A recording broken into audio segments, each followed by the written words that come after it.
Hi hello everyone, welcome to Manugowda cooking series. ಇವತ್ತು ನಾವು ಚಳಿಗೆ ಅಥವಾ ಸಂಜೆ ಸ್ನ್ಯಾಕ್ಸ್ಗೆ ಉದ್ದಿನ ವಡೆ ಹೆಂಗೆ ಮಾಡ್ಕೊಳ್ಳೋದು ಅಂತ ನೋಡ್ಕೊಂಡು ಹೋಗೋಣ ಬನ್ನಿ.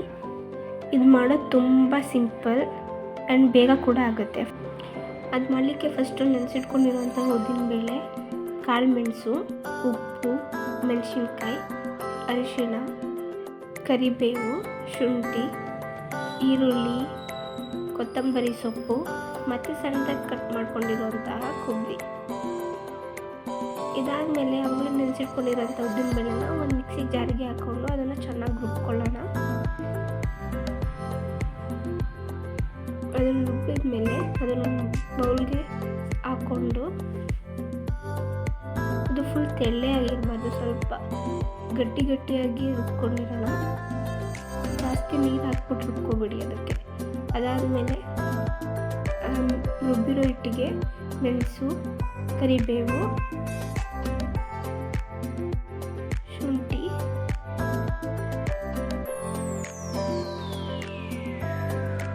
ಮೆಣಸಿನ್ಕಾಯಿ, ಇದು ಸಣ್ಣದಾಗಿ ಕಟ್ ಮಾಡಿಟ್ಕೊಂಡಿರಬೇಕು. ಶುಂಠಿ ಮತ್ತು ಮೆಣಸಿನ್ಕಾಯಿನ, ಈರುಳ್ಳಿ ಇದು ಸಣ್ಣದಾಗಿ ಹೆಚ್ಚಿಟ್ಕೊಂಡಿರಬೇಕು.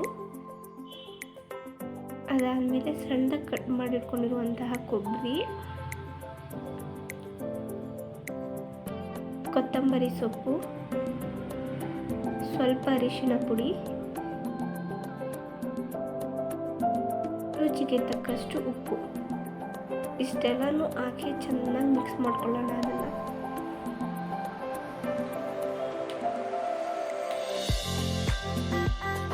ಇದು ಮಿಕ್ಸ್ ಆದಮೇಲೆ ಒಂದು ಬಾಣಲಿಗೆ ಎಣ್ಣೆ ಹಾಕಿಬಿಟ್ಟು ವಡೆ ಥರ ರೌಂಡ್ ಶೇಪಲ್ಲಿ ಉದ್ದಿದ್ದಂಗೆ ಒಂದು ಹೋಳನ್ನ ಮಾಡಿಕೊಂಡು ಎಣ್ಣೆ ಒಳಗಡೆ ಹಾಕಿದ್ರೆ ಉದ್ದಿನ ವಡೆ ಬೇಯ್ತಾ ಇರುತ್ತೆ. ಎಣ್ಣೆ ಒಳಗಡೆ ಹಾಕಿ 2 ಸೈಡ್ ಚೆನ್ನಾಗಿ ಫ್ರೈ ಮಾಡಬೇಕು.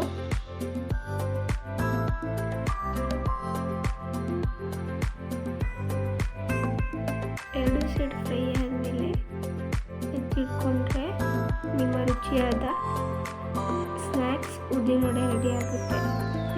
ಇದೇ ಥರ ಸೂಪರ್ ಟೇಸ್ಟಿ ಸಿಂಪಲ್ ರೆಸಿಪಿಗಾಗಿ ಮನುಗೌಡ ಕುಕಿಂಗ್ ಸೀರೀಸ್ ಮತ್ತು ಮನುಗೌಡ ಯೂಟ್ಯೂಬ್ ಚಾನಲ್ಗೆ ಸಬ್ಸ್ಕ್ರೈಬ್ ಆಗಿ, ಲೈಕ್ ಮಾಡಿ, ಶೇರ್ ಮಾಡಿ, ಕಮೆಂಟ್ ಮಾಡಿ. Thank you so much.